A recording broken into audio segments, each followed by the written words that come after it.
Chapter 3, Example 3.5, Free Fall. Discuss the motion of an object under free fall. Neglect the air resistance. तो air resistance को हम यहाँ पे consider नहीं करेंगे और रफली अगर हम बात करें g की वैल्यू तो वो हमारे पास होती है, g की वैल्यू होती है 10 मीटर पर सेकेंड स्क्वायर। इसी वैल्यू को लेके हम यहाँ पे सॉल्व करना चाहते हैं। सबसे पहले अगर हम यहाँ पे बात करें कि मोशन अंडर ग्रेविटी के लिए हमारे लिए सबसे बेसिक चीज एक होना जरूरी है कि हम पहले डिसाइड कर लें कि कौन सी डायरेक्शन को हम पॉजिटिव लेने वाले हैं। ऊपर की डायरेक्शन को जो है वो हम नेगेटिव लेना चाहते हैं और जो नीचे की डायरेक्शन है वो हम पॉजिटिव लेना चाहते हैं।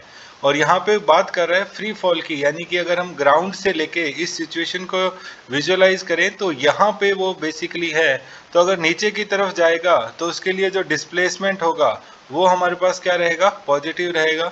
नीचे की तरफ जो वेलोसिटी रहेगी वो भी हमारे पास क्या आएगी, पॉजिटिव आएगी। और जी जो है वो भी नीचे की तरफ है, वो भी हमारे पास क्या है, पॉजिटिव वैल्यू रहेगी। अब हम इसमें सबसे पहले बात करते हैं डिस्प्लेसमेंट के लिए। तो S इज इक्वल टू, पहले डिस्प्लेसमेंट के लिए बात करें तो S इज इक्वल टू हमारे पास क्या होता है, ut plus half A T square हमारे पास वैल्यू आती है। तो पहले हम बात करते हैं कि t इज इक्वल टू 0 पे क्या सिचुएशन। तो t इज इक्वल टू 0 पे जो है ये यहाँ पे रहेगा। तो t इज इक्वल टू 1 पे अगर हम बात करें तो t इज इक्वल टू 1 अगर हम रखेंगे तो इनिशियल वेलोसिटी, क्योंकि ये हमारे पास क्या है, एक फ्री फॉल है, तो ये वाली वैल्यू हमारे पास 0 हो जाएगी। तो s इज इक्वल टू जब हम रखेंगे तो हाफ a की वैल्यू कितनी, प्लस का 10, और t की वैल्यू कितनी, 1 का स्क्वायर, तो ये हमारे पास आएगा 5 मीटर। At t is equal to 2 अगर हम इसको विजुअलाइज करें तो t इज इक्वल टू 2 पे हमारे पास क्या आ जाएगा, s is equal to half into 10 into में 2 का स्क्वायर। तो 2 का स्क्वायर हमारे पास यानी कि नई पोजीशन डिस्प्लेसमेंट कितना आ चुका होगा, तो दैट वाज 20 मीटर। इसके बाद t इज इक्वल टू अगर हम 3 पे बात करें तो s is equal to half into 10 into 3 का स्क्वायर, तो ये हमारे पास आ जाएगा 45 मीटर। यानी कि अगर हम कोऑर्डिनेट्स की बात करें, इसी चीज को अगर आप ग्राफ से विजुअलाइज करें तो ग्राफ में हमारे पास सबसे पहले क्या होगा, हमारे पास यहाँ पे दोनों कोऑर्डिनेट 0 हैं। एक एक्सिस पे हम टाइम को दिखा रहे हैं, दूसरे एक्सिस पे हम यहाँ पे डिस्प्लेसमेंट को दिखा रहे हैं। तो सबसे पहले यहाँ पे हम 3 अलग अलग टाइम इंटरवल के लिए, जैसे मान लीजिए कि मेजरमेंट ले रहे हैं 1, 2 एंड 3।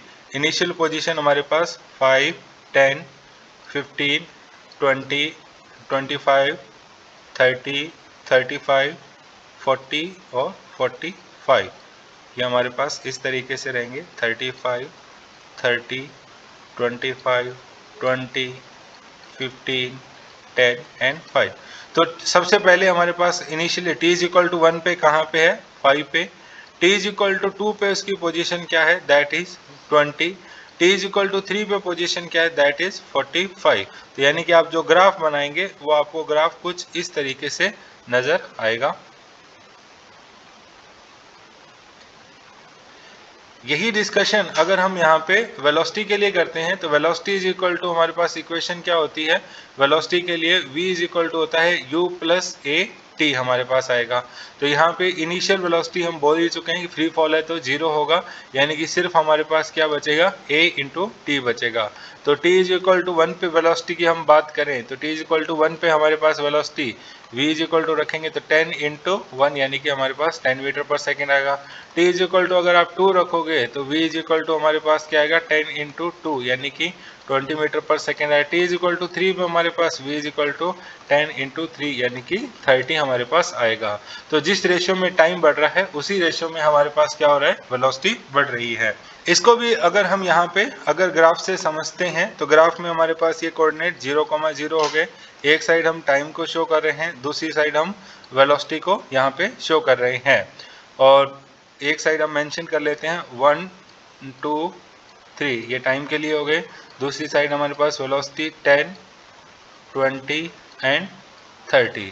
और यहाँ पे बात करें तो हमारे पास रफली जो पॉइंट्स रहेंगे वो कुछ इस तरीके से हमारे पास इनिशियल आ गया जब t इक्वल टू 1 सेकेंड तो वेलोसिटी 20, दूसरा हमारे पास 20 पे 2 सेकेंड पे वेलोसिटी 20 है एंड 3 सेकेंड पे हमारे पास वेलोसिटी जब वो 30 है।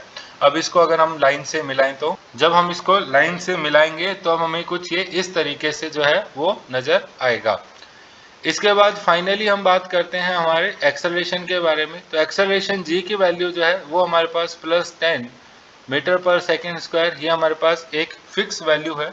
इसको अगर हम ग्राफ से समझें तो हमारे पास ये कोऑर्डिनेट 0 हो गए, एक साइड हम टाइम को ही शो कर रहे हैं, दूसरी साइड हमारे पास जो है वो एक्सेलरेशन है। अगर हम यहाँ पे इसका ग्राफ ड्रॉ करते हैं तो वो कुछ इस तरीके से आएगा, और ये वैल्यू जिसकी सीध में हम यहाँ पे लिख रहे हैं ये हमारे पास 10 मीटर पर सेकेंड स्क्वायर जो है वो रहेगा। तो एक्सेलरेशन कांस्टेंट है, वेलोसिटी लीनियरली इंक्रीज हो रही है, और जो डिस्प्लेसमेंट है वो s डायरेक्टली प्रोपोर्शनल टू है t स्क्वायर के, v डायरेक्टली प्रोपोर्शनल टू है t, और a जो है वो हमारे पास एक कांस्टेंट वैल्यू है।